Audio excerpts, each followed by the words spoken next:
अस्सलाम वालेकुम everyone. Today is 22nd of February। और जो हम डिस्कस करने जा रहे हैं टॉपिक, वो हम करने जा रहे हैं अबाउट मशीन लर्निंग और डीप लर्निंग।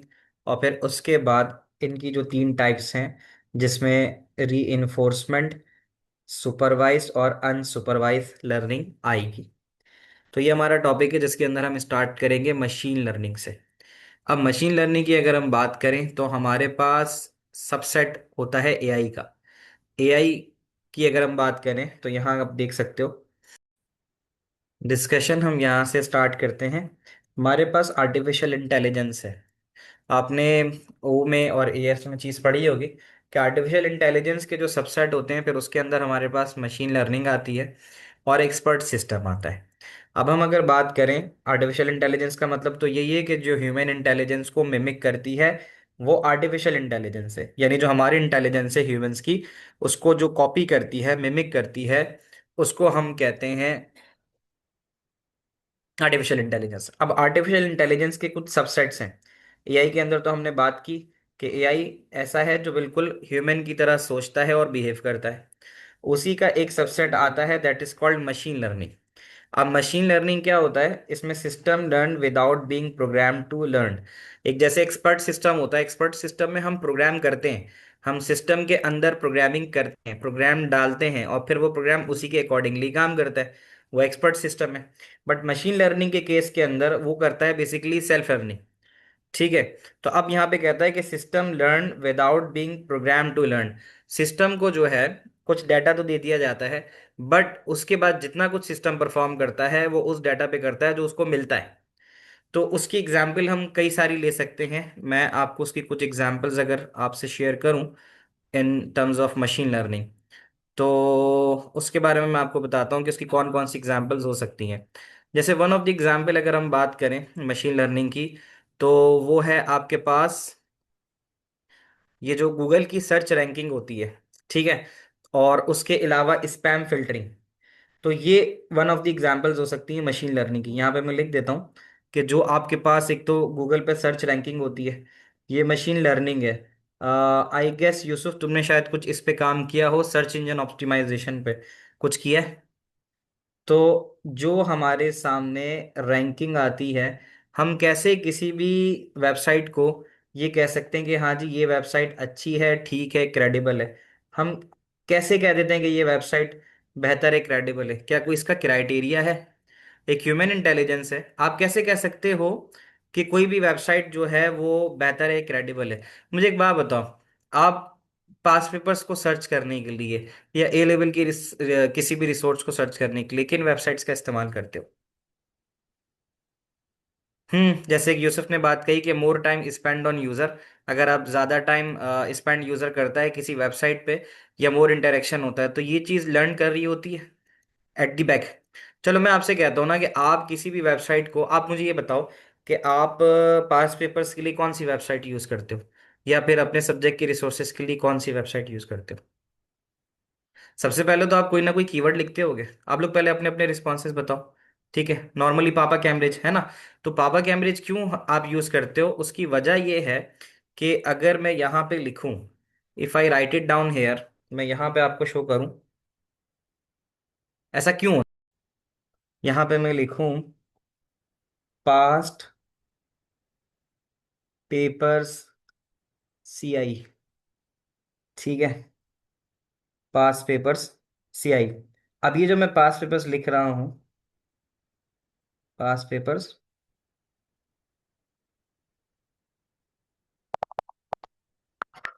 सीआई, अब आप देखोगे यहाँ पे जो टॉप रैंक के अंदर आपको वेबसाइट नजर आएगी, वो पापा कैम्ब्रिज ही नजर आएगी। ठीक है। उसकी क्या वजह है? कि most users have a trust on it. ये हमेशा से तो टॉप पे नहीं थी। मैं एक टाइम पे पढ़ा रहा हूँ जब से, तो एक एक्सट्रीम पेपर के नाम से वेबसाइट हुआ करती थी। ठीक है। पास पेपर्स डॉट सी ओ ए है, ये भी एक वेबसाइट है। इवन आप ये देख सकते हो कि कैम्ब्रिज की अपनी वेबसाइट इतनी फेमस नहीं है जितनी पापा कैम्ब्रिज है। अब उसका रीजन ये है कि इसके पीछे अप्लाई होती है मशीन लर्निंग। मशीन लर्निंग क्या करती है? मशीन लर्निंग ये देखती है ये जो रैंकिंग ऑफ वेब पेजेस हैं, ये क्या है? ये लर्न फ्रॉम सराउंडिंग है, ये लर्न फ्रॉम द एनवायरनमेंट है। जितना लोग जो हैं यानी वेबसाइट सर्च करते होंगे पास्ट पेपर्स के लिए, they mostly go to the Papa Cambridge. तो अब होता क्या है कि जो आपका सर्च इंजन पीछे काम कर रहा है, उस पे जितनी ज्यादा ट्रैफिक जिस वेबसाइट की तरफ जाता है, वो उसको मार्क करता है एज ट्रू, या फिर मार्क करता है एज फाउंड या फाइंड करके, कि हाँ भाई हमारी हिट जो है यानी जितनी नंबर ऑफ हिट्स मिली हैं उसके हिसाब से ये वाली वेबसाइट जो वो ज्यादा रैंकिंग में आती है। समटाइम ऐसा भी होता है कि हम किसी वेबसाइट को सर्च करते हैं, यानी अगर ऐसा हो जाए कि पापा कैम्ब्रिज लेट सपोज अभी तो सही आ रही है, लेकिन उसके बाद एक वक्त आ जाए कि पापा कैम्ब्रिज सही नहीं हो रही हो, लोड नहीं हो रही हो, उसके ऊपर रिजल्ट ना आ रहे हो, तो अगर हम ये जो सेकंड और थर्ड पेजेस के ऊपर भी जाएं, तो हमें सेकंड और थर्ड पेजेस के ऊपर भी कुछ वेबसाइट्स मिलेंगी। अभी जैसे डायनामिक पेपर है, या उसके अलावा पीएमटी आ गया, फिजिक्स मैथ्स ट्यूटर आई गया, ये वाली वेबसाइट है, हाँ। तो अब आप देख सकते हो कि अगर यूजर इस पे ज्यादा आना शुरू हो जाएगा ना पीएमटी के ऊपर, और यहां से अगर पास पेपर्स एक्सेस करना शुरू हो जाएगा, तो फिर एक टाइम आएगा कि ये वाली वेबसाइट आपके पास रैंक में पेज नंबर 1 पे चली जाएगी। तो अब ये जितनी भी चीजें हैं कि किसी भी वेबसाइट को या किसी भी डाटा को जो आप सर्च करते हो, उसको रैंक 1 पे लाने के लिए जो इंपॉर्टेंट चीज होती है वो यही होती है कि पीछे मशीन लर्निंग काम करती है। और मशीन लर्निंग ये देखती है कि किस वेबसाइट के ऊपर नंबर ऑफ हिट ज्यादा है। नंबर ऑफ हिट ज्यादा होने का मतलब ये होता है कि वो आपको ये बता रही होती है कि हाँ भाई ये जो है आपके पास, ये समझ लो कि यूजर के हिसाब से फाइंड हो गया है। अगर ऐसा हो कि किसी सर्टेन टॉपिक को आप सर्च कर रहे हो, और आपको सर्टेन टॉपिक के लिए लेट सपोज 1 2 3 4 पे जाना पड़े, या लेट सपोज आपको सेकंड पेज के ऊपर जाना पड़े, अमूमन तो कोई जाता ही नहीं है, आप पहले ही पेज से अपना डाटा उठा लेते हो। बट अगर आपको दूसरे या तीसरे पेज पे जाना हो, तो इसका मतलब ये होता है कि आपकी रेलिवेंट इंफॉर्मेशन पहले पेज पे नहीं है। तो यहां से मशीन लर्निंग काम कर ही रही होती है, और उसका काम सिर्फ और सिर्फ ये होता है कि इस बात को इंश्योर करे कि यूजर जो भी सर्च इंजन के ऊपर डाटा या कीवर्ड डाल रहा है उसको पहले ही पेज के ऊपर ला के दे। तो मशीन लर्निंग इन सारी चीजों के ऊपर काम कर रही होती है और इंश्योर करती है कि जो यूजर का जो भी सर्च क्राइटेरिया है, जो भी वो सर्च करने जा रहा है, वो उसको पहली ही दफा में मिल जाए। तो एक काम तो ये हो गया। तो अब आपने कोई प्रोग्रामिंग तो नहीं की है, तो ये सारा का सारा काम क्या कर रहा है, system learns without being program to learn. System जो है वो, उसमें कोई प्रोग्रामिंग नहीं की जाती है, बट सिस्टम जो है वो खुद ब खुद जो है सीख रहा होता है यूजर इनपुट से। क्या ये बात आपको समझ में आती है? फिर इसमें एक और चीज भी होती है कि जैसे मैंने लिखा हुआ भी था यहाँ पे, स्पैम फिल्टरिंग। तो आपकी जो ईमेल्स आपके पास आती हैं, कभी अगर मैं आपको पहली दफा कोई ईमेल करूं, या कोई और आपको ईमेल करे, या आप मुझे ईमेल करो विद अटैचमेंट, तो क्या होगा, वो ईमेल अमूमन हमारे पास स्पैम में चली जाती है। तो उसकी वजह क्या होती है कि वो ईमेल हमारे पास पहले तो कभी आई नहीं होती। तो वो इस चीज को आइडेंटिफाई कर रहा होता है कि अगर उसके साथ कोई अटैचमेंट आती है, तो उसको फर्स्ट साइट के अंदर एज अ कंसीडर करता है कि वो स्पैम हो सकता है। ठीक है। तो ये चीजें भी आपकी मशीन लर्निंग की वजह से होती हैं कि जिसके अंदर, क्योंकि बहुत सारे, क्योंकि जो पहला वायरस आया था वो ईमेल के जरिए ही आया था, कि ईमेल के ऊपर कोई किसी ने उसको बोला कि भाई जी आपके लिए एक फूल आया है कुछ इस तरह से, और वो पाकिस्तानी थे बनाने वाले। तो आपको जैसे मैं एक ईमेल कर दूं कि जी फॉर एग्जांपल फला फला बंदे ने आपको जो है ना वो एक गिफ्ट के तौर पे फ्लावर भेजा है, तो आप उसको जैसे ही क्लिक करो और पूरा आपका सिस्टम जो है वो इन्फेक्टेड विद वायरस हो जाए। ठीक है। तो इस वजह से जो भी ईमेल्स आ रही होती हैं, तो आपको खुद से ना वो ईमेल फिल्टर करने की जरूरत नहीं होती। तो ये सारा काम आपके लिए कौन करके दे रहा होता है, मशीन करके दे रही होती है। यहाँ तक की बातें समझ में आती हैं? तो मशीन लर्निंग की अगर हम बात करें, तो एक बात तो मैंने यहाँ लिखी दी थी कि भाई मशीन लर्निंग क्या होती है, एक सबसेट ऑफ एआई है। ठीक है। मशीन लर्निंग की अगर हम बात करें, तो यहाँ मैं लिख देता हूँ द डेफिनेशन ऑफ इट।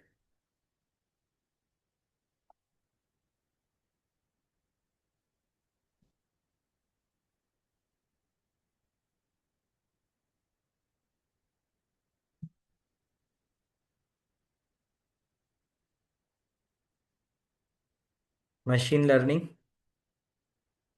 और उसके बारे में अब हम यहाँ लिख सकते हैं, is a subset of AI, is a सब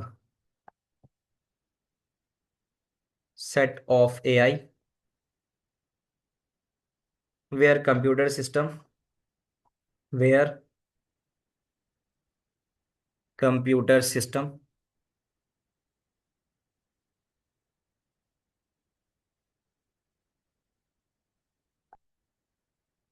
learns pattern, learns pattern from data, data से पैटर्न को देखते हुए, ठीक है, वो परफॉर्म करती है and improve performance, and improves performance without being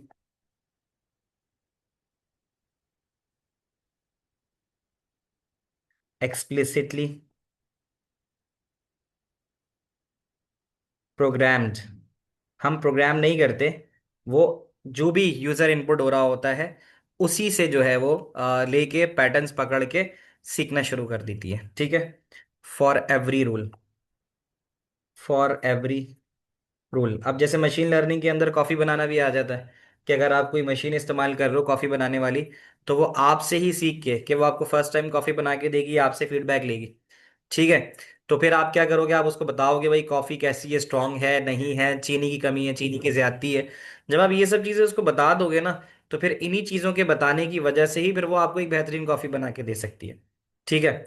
तो अब यहाँ पे फिक्स इंस्ट्रक्शंस देने के बजाय सिस्टम क्या करता है, instead of giving fix instructions, यानी प्रोग्राम नहीं करते हम, ठीक है। तो instead of giving fix instruction या writing fix instruction, writing fixed instructions, the system take the system takes input data. System number one data input कराता है, जैसे आप वेबसाइट के लिए नाम डाल रहे हो, ठीक है। उसके बाद number second, identify pattern, identify patterns, फिर पैटर्न्स को आइडेंटिफाई करता है। फिर उसके अलावा बिल्ड्स अ मॉडल, फिर वो एक मॉडल बिल्ड करता है, बिल्ड्स मॉडल, मॉडल बनाता है। और फिर क्या करता है, and use this model to make prediction, और फिर उसी मॉडल की बेस के ऊपर प्रिडिक्शन करता है। तो ये चीजें आपके पास सारी की सारी मशीन लर्निंग के अंदर आ जाती हैं। तो यहाँ लिख सकते हो आप, uses model to make decisions या प्रिडिक्शंस, डिसीजंस या प्रिडिक्शन। तो उसकी एग्जांपल मैंने आपको बता दी है। ईमेल की स्पैम फिल्टरिंग जो होती है वो कर रहा होता है ये, ठीक है। और उसके बाद जो दूसरी चीज़ मैंने आपको बताई है, वो ये बताई कि रैंकिंग इन अ सर्च इंजन। यहाँ तक की बात आपको समझ में आती है। अच्छा, ये और भी काम कर रहा होता है, ये मशीन लर्निंग वहाँ पे भी काम होती है। आपको जो वो करते हैं ना, क्या कहते हैं, नेटफ्लिक्स वगैरह अगर किसी ने सब्सक्रिप्शन ली हो, या इवन यू, जैसे नेटफ्लिक्स की सब्सक्रिप्शन की बात करो, तो उसके अंदर वो आपको सजेस्ट करता है, ठीक है। तो वो जो सजेशंस होती हैं वो मशीन लर्निंग तो है, क्योंकि उसके अंदर कोई प्रोग्राम नहीं हुआ हुआ। देखो, अगर प्रोग्राम्ड होता ना तो वो एक ही तरह की चीज़ें बताता। क्या एक तरह की चीज़ें बताता है वो? तो रियल वर्ल्ड एग्जाम्पल्स की अगर हम बात करें, तो ये वो चीज़ें भी बताता है। इवन ये जो फ्रॉड डिटेक्शन होती है, मैं यहाँ इसकी हेडिंग डाल देता हूँ, real life example, real life example. तो रियल लाइफ एग्जाम्पल के अंदर हम यहाँ लिख सकते हैं, जैसे नेटफ्लिक्स की मूवी रिकमेंडेशन। तो मैं कह सकता हूँ, इसको नाम तो नहीं लिखूंगा, मैं लिखूंगा online streaming site, OTT platform भी लिख सकते हैं हम, ओटीटी प्लेटफॉर्म,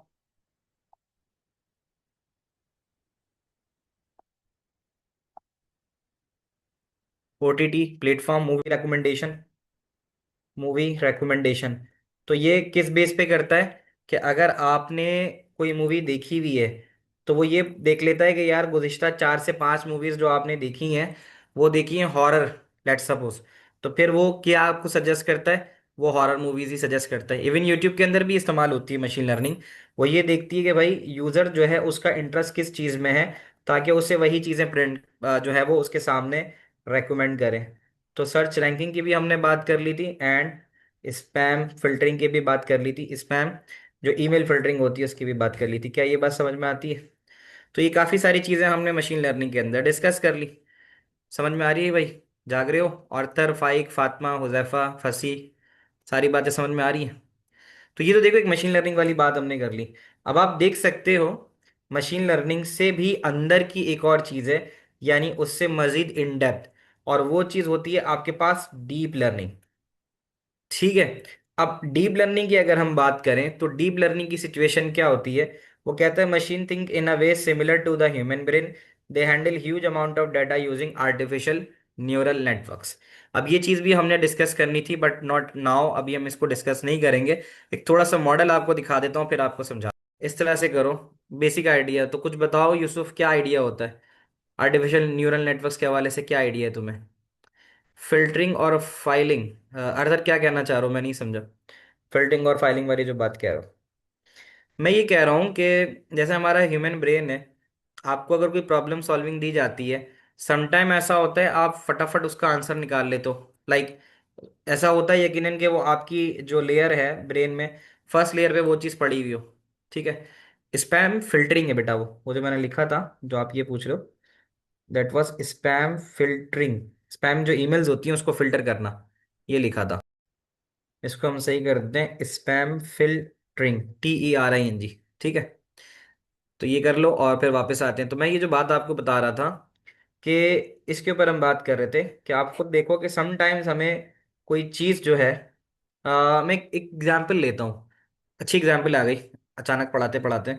वर्ड सर्च करते हैं हम लोग, वर्ड सर्च करते हुए मुझे बताओ क्या चल रहा होता है, क्या प्रोसेस होता है।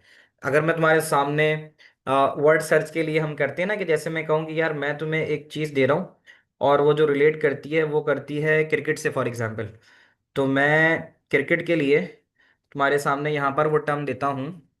हम्म, 1 2 3 4 5, एक ये चीज़ दे दी मैंने तुम्हें,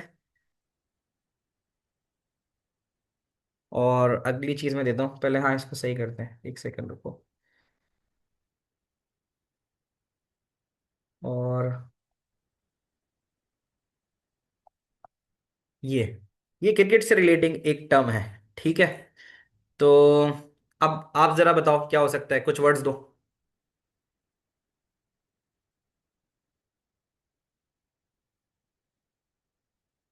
बिल्कुल सही, अच्छी डेफिनेशन दी है यूसुफ ने कि input are sent to multiple neurons and it passes through multiple neurons to generate an output together.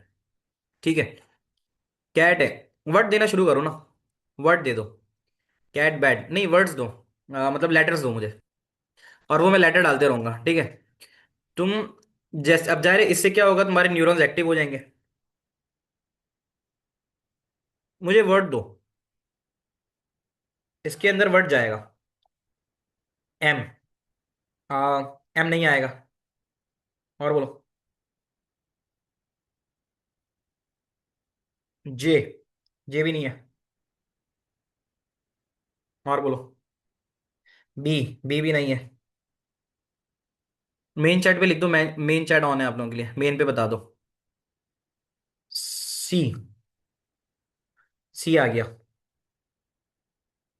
अब तुम्हारे न्यूरॉन्स एक्टिव हो जाएंगे। ठीक है, अब ऐसा भी हो सकता है कि तुम 2 या 3 अल्फाबेट्स के ऊपर ही बता दो। तो इसका मतलब क्या हो रहा है, अब तुम लेयर बाय लेयर जा रहे हो, मेन चैट के ऊपर अपने अपने अल्फाबेट्स लिखो। ठीक है, अब मेन चैट पे अपने अपने अल्फाबेट्स लिखो। ओ, अब बताओ, अब जैसे जैसे तुम देखते जाओगे ना, मैं एक एक वर्ड लिखते जाऊंगा, तुम्हारे न्यूरॉन्स एक्टिव होते जाएंगे। 1 layer, second layer, third layer, अभी आगे जाते जाते आउटपुट प्रोड्यूस करना शुरू हो जाएंगे। ठीक है, और क्या हो सकता है इसमें ना, वो भी है, क्या कहते हैं, नंबर्स भी हैं, तो इसमें नंबर भी आएंगे, ये याद रखना। तो ए नहीं है, मेन चैट पे लिखो।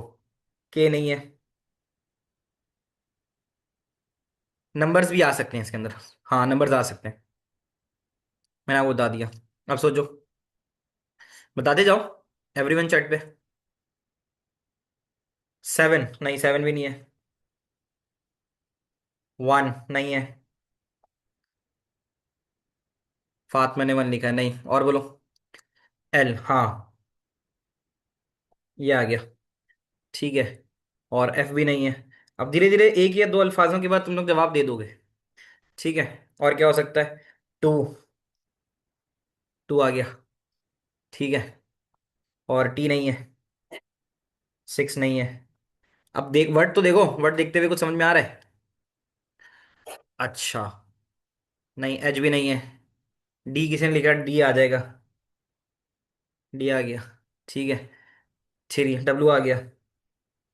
अब देख रहे हो तुम लोग क्या कर रहे हो, तुम्हारे न्यूरॉन्स एक्टिव हो गए। अब डीप, ये डीप लर्निंग हो रही है। ठीक है, डीप लर्निंग समझ में आ रही है? ये क्या कर रहा है, ये इन डीप जा रहा है, ठीक है। और ये आ गया, अब समझ में आ रही है बात। अब आप धीरे धीरे डायरेक्ट जवाब दे दोगे इसका। आ गया भाई।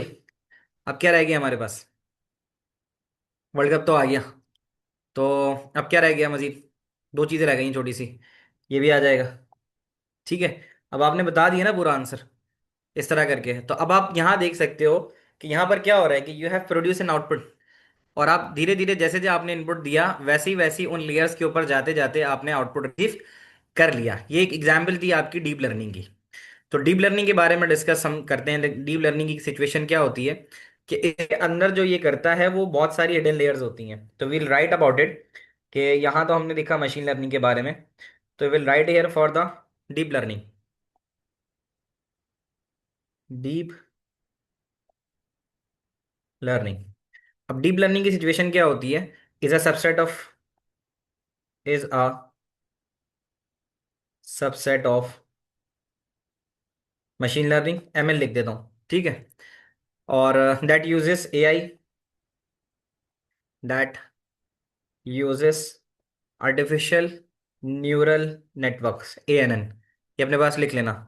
With many hidden layers, with many hidden layers to identify, या टू एनालाइज कर दो, टू एनालाइज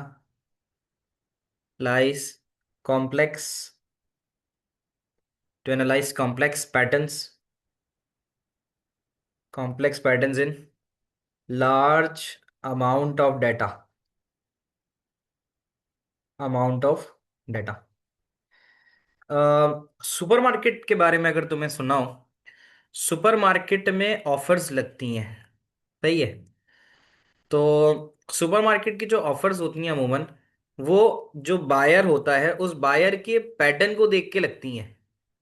आपने देखा होगा कि मतलब अगर जैसे मैंने एक दो वीडियोस देखी हैं, आपने भी देखी होंगी, कि जो बच्चों से रिलेटेड चीजें होती हैं उसको वो शेल्फ में नीचे रखते हैं। इसके पीछे की भी पूरी साइंस है।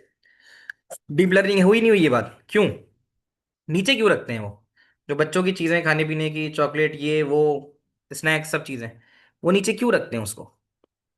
सेल जनरेट करनी है, सेल ज्यादा होनी चाहिए, है ना।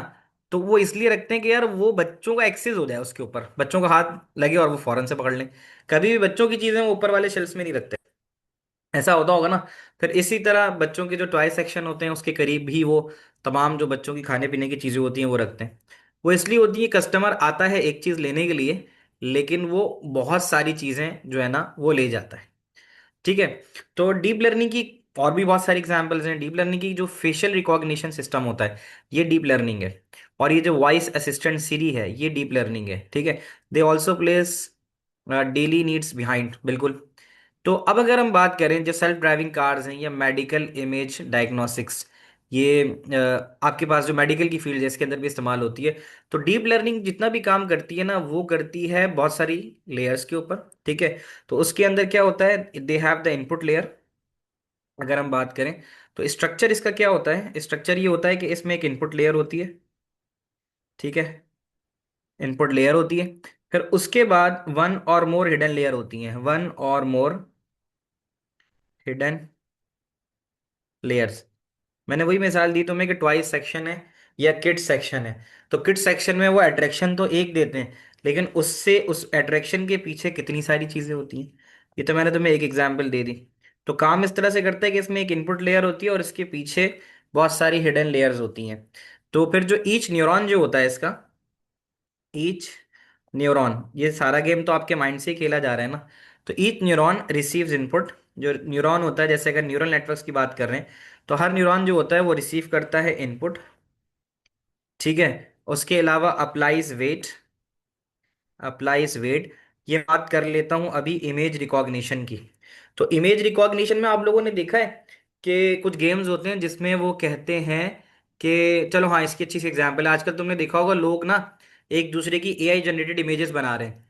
तो आपने देखा है, ये बड़ी अच्छी एग्जांपल आ गई, तुम्हें पढ़ाते बाद दिमाग अच्छा चल रहा है, एग्जांपल्स अच्छी आ रही हैं।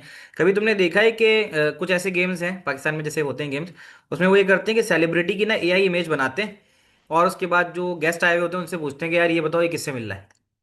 और फिर गेस्ट क्या करता है, गेस्ट उसके जवाब देता है। तो बेसिकली देखो होता क्या है, हमारा भी दिमाग काम करना शुरू कर देता है ना। डीप लर्निंग क्या है, क्या हमें पता होता है कि यार वो बंदा कौन सा है? नहीं होता। हम क्या करते हैं, बैक ऑफ द माइंड हमारे पास हम उस इमेज को प्रोसेस करते हैं, हमारा दिमाग उसको प्रोसेस कर रहा होता है।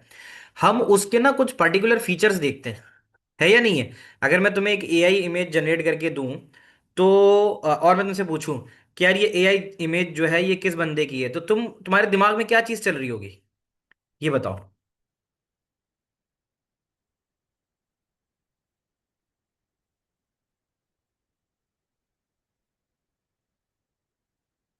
जो स्टेप्स होंगे वो क्या हो सकते हैं, ये बताओ मुझे।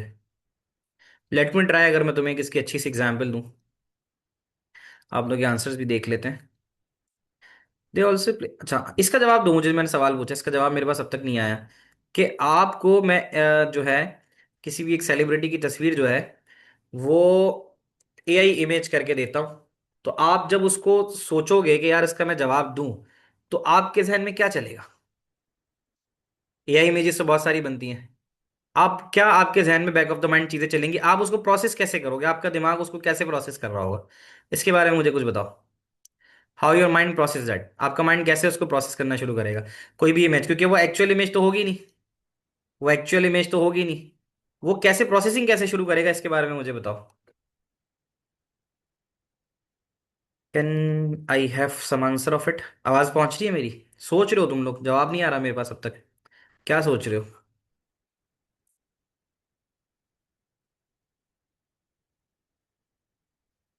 आप जो है hair colour, notice the similarities and common features, हाँ। आप क्या करोगे, आप जब उस वो इमेज आपके सामने आएगी ना, तो उस इमेज के ऊपर आप क्या चीज देखोगे? उस इमेज के ऊपर आप देखोगे यार उसके जो बाल छाल हैं, क्या वो किसी से मिल रहे हैं? मतलब उसका जो जो हेयर स्टाइल है जो सामने आपका आ रहा होगा, तो क्या उसका हेयर स्टाइल जो है वो आपको समझ में आ रहा होगा किसी सेलिब्रिटी से मैच कर रहा है? यहाँ डीप लर्निंग शुरू हो जाएगी। उसकी आंखें, ये भी चीज है, उसका फेस, उसकी नोज, ठीक है। तो कुछ आपको जो उसके वो नजर आएंगे, क्या कहते हैं, जो स्ट्रक्चर नजर आएंगे, उन स्ट्रक्चर की बेस पे आप प्रेडिक्शन कर दोगे कि यार ये बंदा है। अब मैं अगर देखूं मुझे मिल जाए तो मैं आपको दिखाऊं।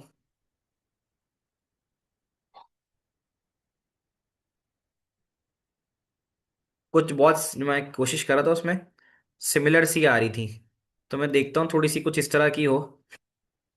Just give me a moment. एक जनरेट हो रही है। अच्छा जी। नहीं ये तो सही नहीं हुई है।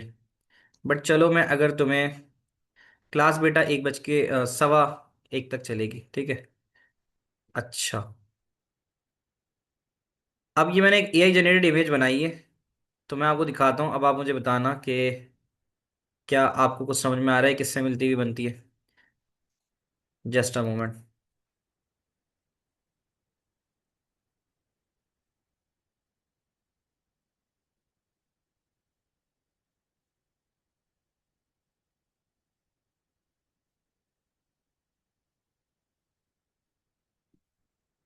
एग्जाम सिलेबस के साथ कैसे करें मतलब? ये आपको मैंने यहाँ समझा दिया, इसके क्वेश्चंस फिर आपको करने होंगे, जो इसकी थ्योरी है। क्वेश्चंस मैं आपको बता दूंगा, तो आप क्वेश्चंस इसके देख लेना, ये करवा रहा हूँ, फिर क्वेश्चन भी आप जो है ना कुछ दिखा दूंगा इसके, तो फिर आप बता सकते हो। अच्छा जी।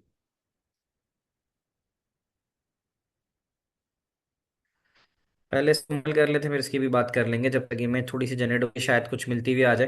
तो मैं आपको ये बता रहा था कि ये जो न्यूरॉन वाली बात निकली थी, तो मैं अगर आपको कोई एक तस्वीर अभी दिखाता हूँ, तो उस तस्वीर से फिर आप देख के ये बता सकते हो कि हाँ जी ये इस शख्स की इमेज है। तो बात सारी वहीं से निकली थी कि जो इसके फेशियल फीचर्स होते हैं, वो फेशियल फीचर्स जो होते हैं ना, वो उनको देख रहा होता है, और उनको देखते हुए फिर आपका दिमाग जो है ये बता देता है कि हाँ भाई ये चीज़ जो है, ये पर्टिकुलर बंदा मौजूद है। तो कहता है कि each neuron receives input and applies weight, ये वाली बात हमने कर ली थी। एंड फिर उसके अलावा use activation function, use activation function and produces output. आज ये टॉपिक करा दूंगा ना, तो कल इसके पास पेपर्स भी हम डिस्कस कर लेंगे, तो ये टॉपिक खत्म हो जाएगा। तो ये चीज़ें आ गई, और फिर उसके अलावा जो हम इसके रियल वर्ल्ड एग्जाम्पल देख सकते हैं, को आपके सामने लिख लेता हूँ मैं एग्जाम्पल्स इसकी, रियल वर्ल्ड एग्जाम्पल्स। तो रियल वर्ल्ड एग्जाम्पल्स के अंदर आप लिख सकते हो इसके अंदर facial recognition system, facial recognition system, recognition system. दूसरी चीज है वॉइस असिस्टेंट, वॉइस असिस्टेंट।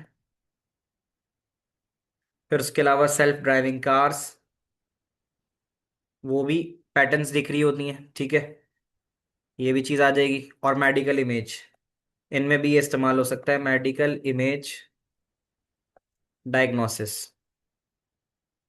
ये हमारे पास आ गई दो चीजें, दैट इज मशीन लर्निंग और डीप लर्निंग। यहाँ तक की सारी बातें आपको क्लियर है, समझ में आ रही हैं? इसमें एक चीज के बारे में और बात कर लेते हैं।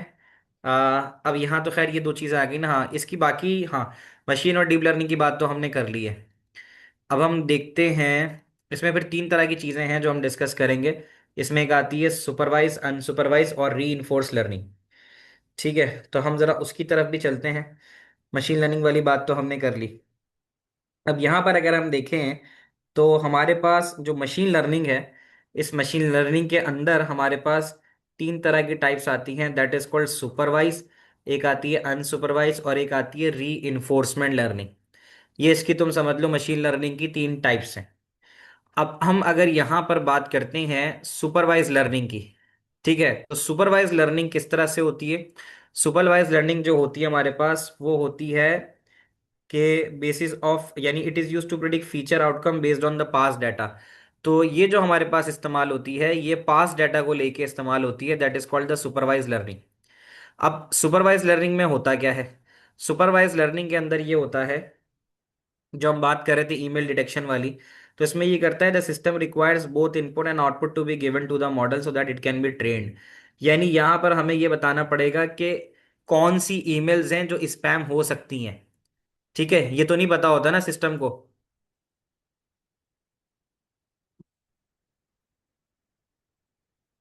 I was saying real world example, for example, the exam syllabus of CS or any subject. So how would one use deep learning system? Like इसके कल क्वेश्चंस कराऊंगा तो फिर उसके ऊपर बात कर लेंगे, ठीक है, अभी पहले टॉपिक कर लेते हैं, फिर हम उसके बाद चलेंगे। तो देखो यहाँ पर जो बात कर रहे हैं ना सुपरवाइज लर्निंग की, तो सुपरवाइज लर्निंग की एग्जाम्पल वही ईमेल वाली मैंने तुम्हें बात की। तो इस वाले सिस्टम के अंदर क्या होगा, इसके अंदर हम उसको ईमेल्स इनपुट करेंगे, कुछ ऐसी ईमेल्स इनपुट करेंगे जो वाकई स्पैम है, ठीक है ना। तो अब हम यहाँ पर क्या करेंगे, इसको ऐसी चीजें करेंगे। तो हम यहाँ पर मैं कह सकता हूँ, कह रहा है कि रिक्वायर्स बोथ इनपुट, तो इनपुट के अंदर मैं ईमेल का टेक्स्ट देता हूँ, ईमेल का टेक्स्ट देता हूँ। सुपरवाइज लर्निंग वो होती है जिसके अंदर इनपुट भी करते हैं और आउटपुट भी देते हैं, ताकि मॉडल ट्रेन हो सके। सही है। अब आउटपुट क्या आ सकता है? आउटपुट आ सकता है कि स्पैम है या स्पैम नहीं है। तो सुपरवाइज लर्निंग के अंदर हम क्या करते हैं, इनपुट देते हैं, the system require both input and output to be given to the model. जो मॉडल बनाते हैं उसके अंदर इनपुट भी देते हैं और आउटपुट भी देते हैं ताकि वो ट्रेन हो सके। तो ट्रेन होने के बाद ही वो हमें बता पाएगा कि भाई स्पैम है या नॉट स्पैम है। तो जो हमारी ईमेल का टेक्स्ट होगा, उसकी टून को देखते हुए, उसके वर्ड्स को देखते हुए, कि वो बता पाएगा कि हाँ जी ये चीज़ जो है वो सही है या नहीं है। ठीक है, ये वाली चीज आ गई। तो कहते हैं the model uses the label data so the desired output for a given input is known. अब यहां पर उसने एक नई बात कर दी है कि यार ये लेबल डाटा और अनलेबल डाटा क्या होता है। तो यहां पर हम दो चीजें देख लेते हैं। यहां पर ये एक चीज इसके अंदर आपके पास आएगी कि एक चीज कहलाती है लेबल डाटा और एक चीज कहलाती है अनलेबल डाटा। ठीक है, तो लेबल डाटा वो होता है जिसके अंदर इनपुट वैल्यू दी जाती है, ठीक है, और करेक्ट आउटपुट दिया जाता है, ये लेबल डाटा है। जैसे अगर मैं कहता हूं कि किसी ईमेल के अंदर आपके पास लिखा हुआ आ जाए कि win a price, win a free price, क्या ये स्पैम हो सकता है? ये बताओ। इनपुट डाटा दे रहे हैं और उसकी बेस पे हम ये बता रहे हैं कि हाँ जी ये स्पैम है या नहीं है, क्या कहते हो? यूसुफ का कहना है कि हाँ विन अ प्राइस जो है वो स्पैम है। क्या आप लोग मानते हो ये वाली बात? तो इस वाली केस के अंदर हाँ जी बताओ सारे बच्चे। सुपरवाइज लर्निंग के अंदर लेबल डाटा की बात हो रही है। तो लेबल डाटा वो होता है जिसके अंदर हम इनपुट भी देते हैं और उसके साथ साथ जो है हम आउटपुट भी देते हैं। इट कैन बी नहीं, ये है, ये है। तो ये लेबल डाटा है। लेबल डाटा का मतलब ये कि इसके अंदर हम लेबल ये चीज करेंगे कि विन अ प्राइस की अगर हम बात करेंगे तो इसकी जो लेबलिंग होनी चाहिए वो होनी चाहिए कि हाँ जी ये स्पैम है। ठीक है, अच्छा, ये हमने एक डाटा, इनपुट डाटा दे दिया। अगर मैं एक और चीज इस्तेमाल करूं, that is meeting at 3 AM, क्या ये स्पैम वो है, स्पैम बताओ, क्या ये स्पैम है? ये लेबल डाटा है, ये स्पैम नहीं है। मीटिंग एट 3 AM एक ईमेल की जा सकती है, तो ये भी लेबल डाटा है, बट ये इसका लेबल जो होगा वो होगा नॉट स्पैम। तो इसमें सुपरवाइज लर्निंग के अंदर हम इनपुट और आउटपुट दोनों देते हैं, टारगेटेड आउटपुट देते हैं, ताकि इनपुट की बेस के ऊपर वो बता सके कि हाँ जी क्या डाटा आ रहा है। तो इसमें हर ट्रेनिंग के ऊपर इसका नोन आंसर मौजूद होता है। इस चीज को हम कहते हैं लेबल डाटा। ये बात समझ में आती है? अच्छा, अगर हम अनलेबल डाटा की हम बात करते हैं, इसी के अंदर जैसे लेबल और अनलेबल दो तरह का डाटा आ रहा है, तो मैंने यहाँ पर आपको लेबल डाटा के बारे में बात बता दी, इसके बारे में हेडिंग डाल देते हैं, लेबल डाटा, ये आ गया। अब अगर हम बात करें अनलेबल डाटा की, there could be so many example, यहाँ पर ये वाली बात निकल आई तो फिर मैं इसी के ऊपर बात कर लेता हूँ। अनलेबल डाटा की अगर बात करते हैं, अनलेबल्ड डाटा, तो इसके अंदर मैं इसकी एग्जांपल ये लिख सकता हूँ कि it contains input value only and does not include the correct output. तो इसके बारे में आप ये याद रखना कि ये जो इस्तेमाल करता है, तो हम यहाँ लिख सकते हैं that contains input values only, input values only, ठीक है, एंड डज नॉट इंक्लूड। वहां पर हमारे पास इनपुट वैल्यू और टारगेटेड आउटपुट वैल्यू दे रहे थे, यहां पर नहीं दे रहे, and does not include correct output, correct output. तो जो सिस्टम होता है उसको खुद से ही आइडेंटिफाई करने होते हैं पैटर्न, ठीक है।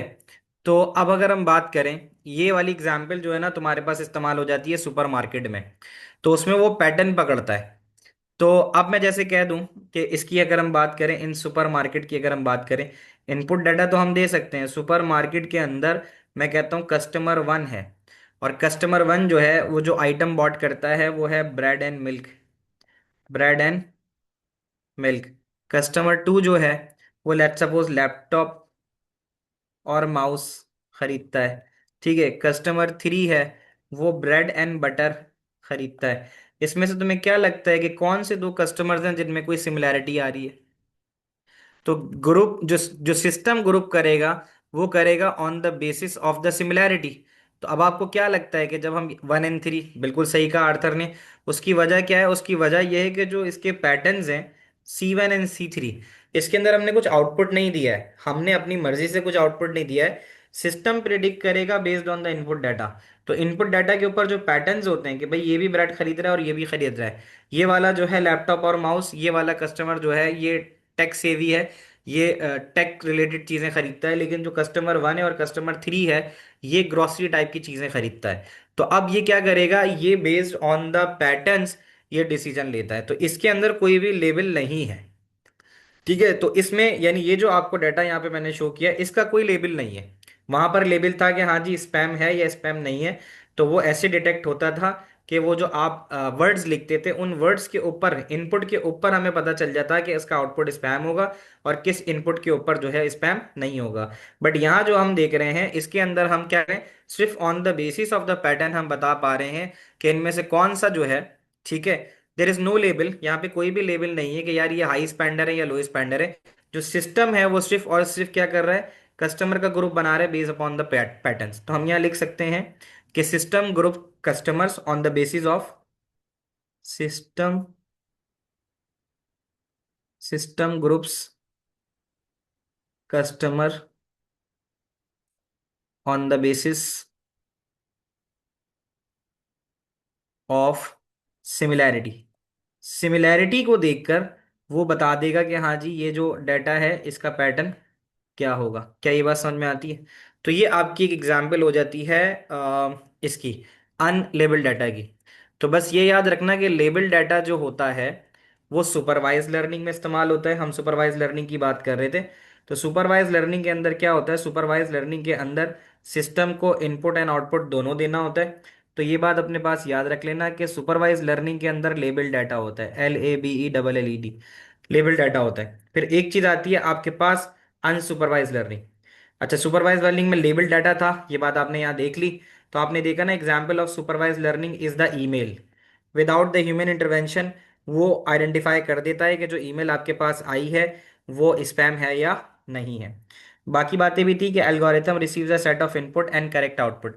एल्गोरिथम में हमेशा एक सेट ऑफ इनपुट दिया जाता है और उसके करेक्ट आउटपुट्स भी दिए जाते हैं। एक दफ़ा सिस्टम ट्रेन हो जाता है तो मॉडल जो है वो लेबल डाटा की बेसिस के ऊपर चलना शुरू हो जाता है। ये चीज़ थी हमारी लेबल डाटा। फिर हम आ जाते हैं अनसुपरवाइज लर्निंग। तो systems are able to identify hidden pattern from the input data provided. तो ये अनसुपरवाइज लर्निंग की एग्जाम्पल अनलेबल्ड डाटा था।